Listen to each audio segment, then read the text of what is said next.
47 वर्षीय मुजफ्फर हुसैन मुल्ला, जिला उत्तर 24 परगना, पश्चिम बंगाल के सलुआ स्थित मुस्लिम पाड़ा का रहने वाला था। मुजफ्फर के पिता मोहम्मद अफजल मूलतः बांग्लादेश के रहने वाले थे। रोजी रोटी की तलाश में वह तकरीबन 32 वर्ष पूर्व भारत आकर बस गए थे। कालांतर में उन्होंने भारतीय नागरिकता भी ले ली थी। अफजल रंगीन तबीयत के इंसान थे। एक बीवी वह बांग्लादेश से लेकर आए थे। 2 निकाह उन्होंने पश्चिम बंगाल में किए। तीनों पत्नियों से उनकी 10 संतानें थीं। वह तीनों पत्नियों एवं उनके बच्चों को अलग अलग मकान में रखते थे। 3 पत्नियों एवं 10 बच्चों का लालन पालन जैसे ही हुआ जैसे इस तरह के परिवारों में हुआ करता है। औसत पढ़ाई करने के बाद बेटे अपनी अपनी रुचि के अनुसार रोजगार में लगते गए और अफजल एक एक करके बेटियों की शादी करते रहे। मुजफ्फर ने भी 8वीं क्लास पास करके पढ़ाई छोड़ दी और ड्राइविंग सीखने लगा। कुछ वर्षों में हल्के भारी वाहनों का वह कुशल चालक बन गया। ड्राइविंग लाइसेंस भी उसने बनवा लिया था। मुजफ्फर ने कुछ अरसा प्राइवेट गाड़ियां चलाईं, फिर किसी के माध्यम से कोलकाता स्थित दमदम एयरपोर्ट पर ड्राइवर नियुक्त हो गया। नौकरी मज़े की थी और वेतन भी अच्छा था। एयरपोर्ट की नौकरी में मुजफ्फर को बहुत कुछ सीखने को मिला। उर्दू वह जानता था, बांग्ला मातृभाषा थी। एयरपोर्ट पर देसी विदेशी लोगों से उसका पाला पड़ता था। उनकी संगत में रहकर उसने भोजपुरी और अंग्रेज़ी भाषा भी सीख ली। अंग्रेज़ी तो वह ऐसे फर्राटे से बोलता था कि सामने वाला हैरत से उसे ताकता रह जाए। मुजफ्फर कमाने लगा तो अफजल ने अर्जना से उसका विवाह कर दिया। अर्जना सुनहरे सपनों में जीने वाली युवती थी। खुली आँखों से वह सपना देखा करती थी, फिल्मी हीरो जैसा कोई युवक उसे प्रपोज करेगा, दोनों की आशनाई होगी, फिर उनकी शादी हो जाएगी। उसकी ससुराल हवेली जैसी होगी, काम करने के लिए नौकरानियाँ होंगी। उसके पास करने को कोई काम नहीं होगा। दिन भर वह पलंग पर बैठकर हुक्म चलाएगी और रात को अपने शौहर की बाहों में विचरण करेगी। अर्जना ने अपने मन में भावी प्रेमी एवं पति की एक काल्पनिक छवि भी बना रखी थी। अर्जना की शादी हुई। ससुराल में कदम रखते ही उसके दिल को धक्का लगा। ससुराल हवेली नहीं, साधारण मकान था। घर में भौतिक सुख सुविधा के साधन भी साधारण थे। अर्जना ने यह सोचकर खुद को दिलासा दिया कि मकान न सही, पति अवश्य उसकी अपेक्षा के अनुरूप होगा। उसी रात अर्जना और मुजफ्फर की सुहाग रात थी। सुहाग सैया पर अर्जना ने पहली बार मुजफ्फर को देखा तो उसके अरमानों पर घड़ों पानी पड़ गया। मुजफ्फर अर्जना के ख्वाबों की ताबीर कतई नहीं था। अर्जना ने अपने मन में भावी प्रेमी पति की जो तस्वीर बनाई हुई थी, मुजफ्फर उसके आसपास तक नहीं ठहरता था। अर्जना के ख्वाब टूटे तो टूटे हुए ख्वाबों की चुभन उसे तड़पाने लगी। अब होता क्या, जो रिश्ता बन गया था उसे निभाना ही था। 2 साल बीतते बीतते अर्जना कबीर हुसैन नामक पुत्र की मां बन गई। मां बनने के बावजूद अर्जना का मन अपनी नियति से समझौता करने को तैयार नहीं था। टूटे हुए ख्वाबों की चुभन जब तेज होती तो वह बेचैन हो जाती। मुजफ्फर को न छोड़ पाने की स्थिति में थी, न खुलकर जी पा रही थी। वक्त यूं ही गुजरता जा रहा था। अर्जना के मोहल्ले में एक प्रौढ़ा रहती थी। नाम था उसका काजिया बीबी। फुर्सत में होने पर कभी कभी वह मुजफ्फर के घर आकर बैठ जाती थी। काजिया को अर्जना ऐसी भाई कि उसने उसे धर्मपुत्री बना लिया। यह रिश्ता जुड़ जाने पर उनका आपसी प्रेम एवं स्नेह पहले की अपेक्षा बढ़ गया। माँ बेटी का रिश्ता बनने के बाद अर्जना कभी कभी काजिया के घर जाने लगी। एक दोपहर अर्चना काजिया के घर पहुंची तो उसके पास एक युवक को बैठे पाया। युवक को देखते ही अर्चना के दिल का झरोखा खुल गया। उस झरोखे के पीछे अर्चना ने जो तस्वीर नज़र आ रही थी वह एक बड़ी हद तक काजिया के पास बैठे युवक से मेल खा रही थी। अर्चना के दिल में हूक सी उठने लगी। मेरे ख्वाबों का शहजादा तो यह है। मुकद्दर ने मुझे किस लिए मुजफ्फ़र के घर और उसकी ज़िंदगी में शरीक करने ले गया। अर्चना सामने बैठे युवक से बतियाती रही और अर्चना उसे ताकती रही। काजिया युवक को उसके नाम से पुकार रही थी, जिससे अर्चना ने जाना कि युवक का नाम इलियास था। अर्चना का जी चाह रहा था कि वह यूं ही इलियास को निहारती रहे और उसे देखते देखते ज़िंदगी की शाम हो जाए। इसी दौरान अर्चना ने नोट किया कि इलियास भी चोरी चोरी उसे निहार रहा था। अर्चना का सज रहा ख्वाब अचानक तब टूटा जब ससुराल से उसका बुलावा आ गया। वहाँ मेहमान आए थे जिन्हें चाय नाश्ता लगाने के लिए सास सोफिया बेगम ने उसे बुलाया था। अर्चना को मन मार कर उठना पड़ा। अगले दिन उसका बेताब दिल फिर उसे काजिया के घर ले गया। अर्चना ने काजिया से चंद औपचारिक बातें की, फिर अपने मकसद की बात पर आ गई। कल वह जो आपके पास बैठे थे वह कौन हैं? ऐसा क्या हुआ जो तुम इलियास के बारे में पूछ रही हो? काजिया ने गहरी नज़रों से अर्चना को देखा, फिर रहस्यमय अंदाज में मुस्कुराई। कल इलियास तुम्हारे बारे में पूछ रहा था, आज तुम उसके बारे में पूछ रही हो। अर्चना के पास कोई जवाब नहीं था। काजिया को अपनी ओर ताकता पाकर वह बगलें झांकने लगी। काजिया रहस्यमय अंदाज में मुस्कुराई। इसके बाद उसने अर्चना को इलियास के बारे में बता दिया। इलियास का पूरा नाम था मोहम्मद इलियास शेख। वह बागुईहाटी थाना क्षेत्र स्थित अटगढ़ा तरफदार पाड़ा में रहता था। इलियास अविवाहित तथा पेशे से इलेक्ट्रीशियन था। इलियास के बारे में सरसरी जानकारी देकर काजिया बोली, बेटी मैंने तुम्हारी आँखों भी पढ़ी हैं और इलियास की भी। मुझे तो तुम दोनों की रूह का कोई रिश्ता लगता है। काजिया ने अर्चना का बाजू पकड़कर हिलाया। बताओ ना, मुँह बोली माँ होने के अलावा मैं तुम्हारी सहेली भी हूँ। अर्चना के दिलो दिमाग में भावनाओं का ऐसा ज्वार उमड़ा कि उसने अपने मन के पन्ने खोल दिए। इसके बाद बोली, आपने बिल्कुल सही जाना। रूह से रूह का हमारा रिश्ता है। अरसे से मेरी रूह इलियास को तलाश रही थी, अब जाकर वह मिला है। तुम दोनों में अंतर भी बहुत है। काजिया ने अंतर गिनाए। तुम शादीशुदा और एक बेटे की माँ हो, जबकि इलियास कुंवारा है। दूसरी बड़ी बात यह है कि उम्र में इलियास तुमसे तकरीबन 10 साल छोटा है। मुद्दा रूह का हो। अर्चना के मुख से बेअख्तियार निकला। तो न उम्र का फ़र्क मायने रखता है, न कुंवारे या शादीशुदा होने का। अगर ऐसी बात है तो मैं तुम दोनों को मिला दूंगी। काजिया बोली, दो जिस्मों को मिलाना गुनाह है, मगर दो रूहों का मिलाना सवाब है। कल इसी वक्त तुम आ जाना, मैं इलियास को बुला लूँगी, दोनों मन की बात कर लेना। न जाने वह कैसा जज्बा था कि इलियास से मिलने की कल्पना ने ही खुशी से अर्चना को बावली कर दिया। अगले दिन अर्चना काजिया के घर पहुंची तो वहां इलियास को इंतज़ार करते पाया। इलियास को देखते ही अर्चना का दिल ज़ोर ज़ोर से धड़कने लगा। काजिया और इलियास आमने सामने बैठे थे।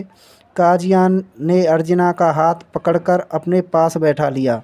अर्चना व इलियास का औपचारिक परिचय कराया, फिर समझदारी का परिचय देते हुए उठ खड़ी हुई। तुम दोनों बातें करो, मुझे एक ज़रूरी काम याद आ गया, थोड़ी देर बाद आकर चाय पिलाऊंगी। इसके बाद काजिया रुकी नहीं, बाहर चली गई। अर्चना और इलियास भी दिल से यही चाह रहे थे कि उन दोनों को बातें करने के लिए काजिया अकेला छोड़ दे।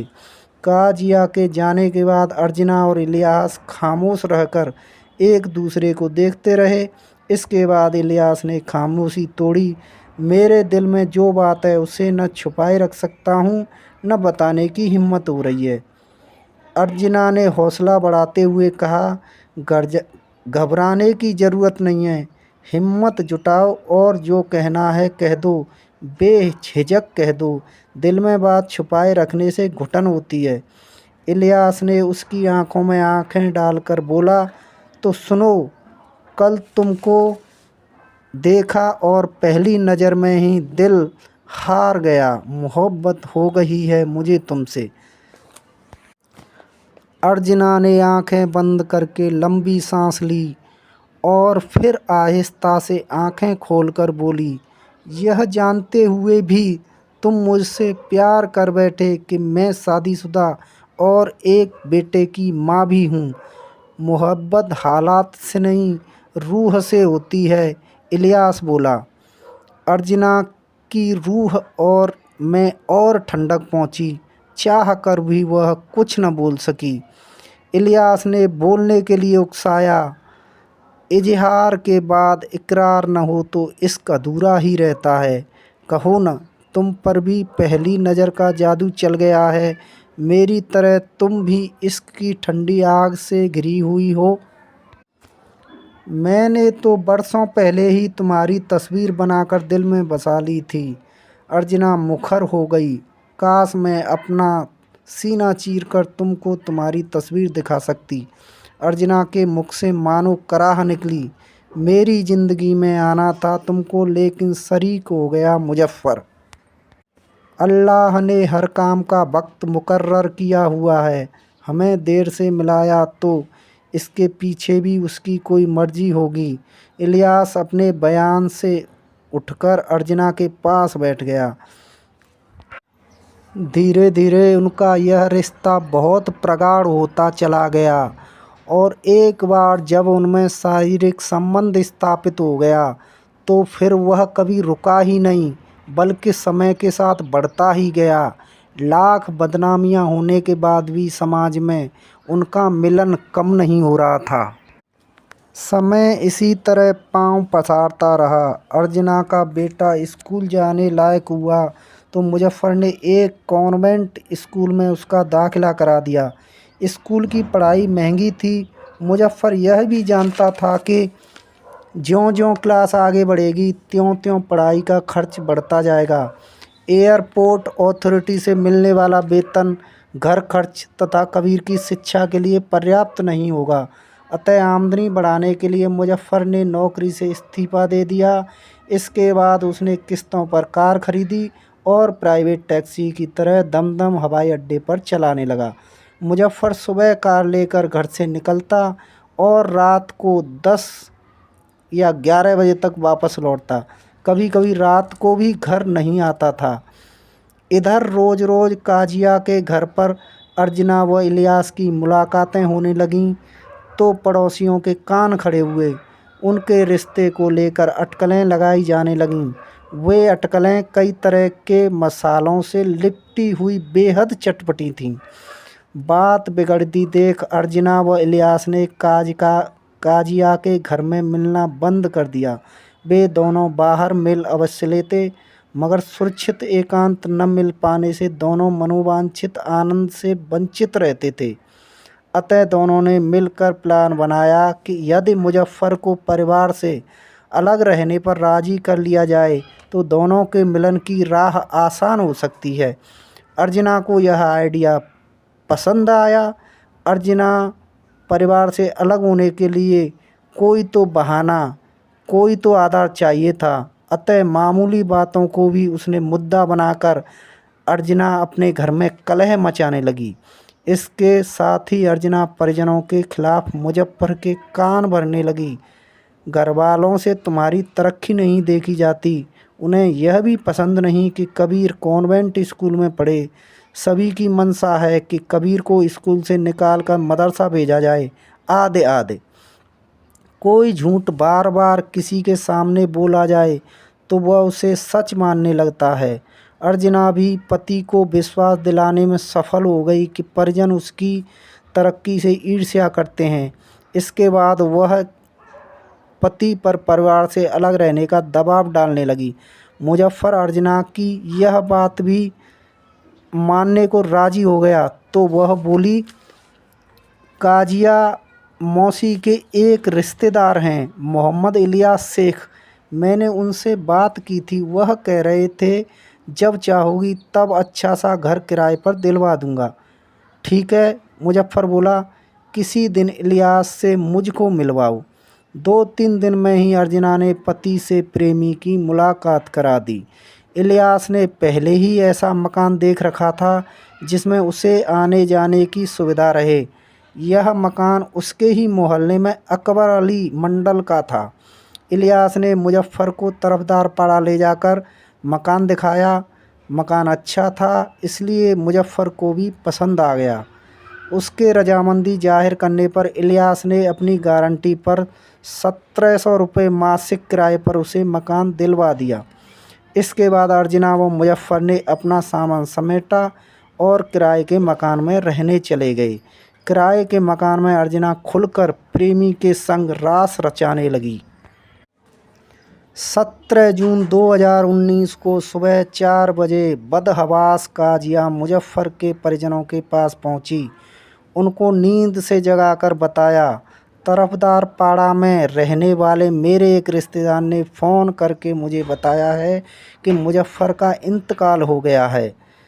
सबको मानो सांप सूंघ गया। महिलाएं दहाड़े मारकर रोने लगीं तो एक पुरुष ने पूछा, मुजफ्फर अचानक कैसे मर गया? अर्चना से मेरे रिश्तेदार को पता चला है कि मुजफ्फर को हार्ट अटैक पड़ा है, काजिया ने बताया। मुजफ्फर के परिजन रोते बिलखते हुए तरफदार पाड़ा पहुँचे। वहाँ पता चला कि अर्चना पति की लाश दफनाने के लिए उसे एक वैन से एयरपोर्ट कब्रिस्तान ले गई है। इलियास भी उसके साथ गया है। हार्ट अटैक से मौत ने परिजनों को पहले ही शक से भर दिया था। किसी को खबर किए बिना लाश दफनाने ले जाना तो घोर संदेहास्पद था। अतः उन्होंने थाना एयरपोर्ट को फ़ोन से घटना की सूचना दे दी। सूचना पाते ही थाना प्रभारी प्रसन्नजीत बनर्जी, अतिरिक्त थाना प्रभारी प्रणब मिश्रा, एसआई आरआई मोल्ला दल बदल सहित क्षेत्रीय कब्रिस्तान पहुंच गए। पुलिस के पहुंचने तक मृतक के परिजन भी वहां पहुंच चुके थे। उस वक्त तक कब्र खोदकर तैयार की जा चुकी थी और लाश दफन करने की तैयारी की जा रही थी। लाश कब्जे में लेने के बाद पुलिस ने अर्चना से पूछताछ की तो उसने वही बताया जो पड़ोसियों को बता चुकी थी। आधी रात को मेरे शौहर को दिल का दौरा पड़ा था। इलाज के लिए अस्पताल ले जाने का भी मौका नहीं मिला। मेरे देखते देखते उन्होंने दम तोड़ दिया। मरते मरते वसीयत कर गए थे कि मेरी लाश को ज़्यादा देर घर में न रखकर मेरा तुरंत ही अंतिम संस्कार कर दिया जाए। जितनी जल्दी हो सके लाश दफना देना, इससे मेरी रूह को सुकून मिलेगा। इसीलिए मैंने मोहल्ले में रहने वाले इलियास से किराए की वैन मंगाई और लाश दफनाने के लिए यहाँ ले आई। पुलिस ने कफन खोलकर लाश का मुआयना किया तो केस स्वतः ही संदिग्ध हो गया। मृतक के गले पर दबाए जाने के स्पष्ट निशान थे और उसका प्राइवेट पार्ट क्षतिग्रस्त था। ऐसा लग रहा था मानो उस पर किसी कड़क चीज़ से वार करके तहस नहस किया गया हो। सबका निरीक्षण करने के बाद बनर्जी ने अर्चना से पूछा, माना कि मुजफ्फर की मौत हार्ट अटैक से हुई, पर उसका खास अंग घायल कैसे हुआ? जब दिल का दौरा पड़ा था तब वह तड़प रहे थे। अर्चना ने बनर्जी को संतुष्ट करने का प्रयास किया। उसी दौरान किसी चीज़ से घायल हो गए होंगे। अर्चना का यह जवाब शक मिटाने वाला नहीं बल्कि शक बढ़ाने वाला था। सरसरी पूछताछ के बाद पुलिस लाश एवं अर्चना समेत थाना एयरपोर्ट लौट गई। थाने में अपराध क्रमांक 518/19 पर केस दर्ज किया। तत्पश्चात थाना बाईगुईहाटी को केस ट्रांसफ़र कर दिया। 18 जुलाई को बागुईहाटी पुलिस ने थाना एयरपोर्ट पहुंचकर लाश को कब्जे में और अर्चना को हिरासत में ले लिया। पोस्टमार्टम के लिए लाश 12/7 महकमा अस्पताल में भेजने के पश्चात अर्चना से गहन पूछताछ की गई तो उसने मुजफ्फर की मौत का रहस्य खोल दिया। तरफदार पाड़ा में मकान किराए पर लेने के बाद अर्चना ने इलियास को मन से ही नहीं तन से भी अपना पति मान लिया था। इलियास भी अर्चना से मिलने यूं अधिकारपूर्वक जाने लगा था मानो वह गृहस्वामी हो और अर्चना उसकी पत्नी हो। दोनों शादी करने की योजना भी बना रहे थे। पति की अनुपस्थिति में मोहल्ले का कोई युवक किसी के घर में घंटों घुसा रहे तो मसालेदार चर्चाओं का आरंभ हो जाना स्वाभाविक है। अर्चना व इलियास को भी संबंध को लेकर तरफदार पाड़ा में नमकीन चर्चाएं होने लगीं। उक्त चर्चाएं मुजफ्फर के कानों तक पहुंची तो उसने अर्चना से जवाब तलब किया। अर्चना ने अनेक तर्क देकर शौहर का शक मिटाना चाहा। इलियास ने अपनी गारंटी पर मकान दिलाया है, हमारे सुख दुख पूछने वो घर आ जाता है, घर के छोटे मोटे काम कर देता है तो मोहल्ले वालों की छाती पर सांप लौट जाता है। जलते हैं हमसे सब, इसीलिए मेरे और इलियास के बारे में बकवास करते हैं। उस वक्त तो मुजफ्फर ने चुप्पी साध ली मगर अपने तरीक़ों से उन दोनों के रिश्ते का सच जानने का निश्चय कर लिया। इसी निश्चय के तहत मुजफ्फर एक दोपहर अप्रत्याशित रूप से घर आ पहुंचा। घर का दरवाज़ा आधा खुला हुआ था।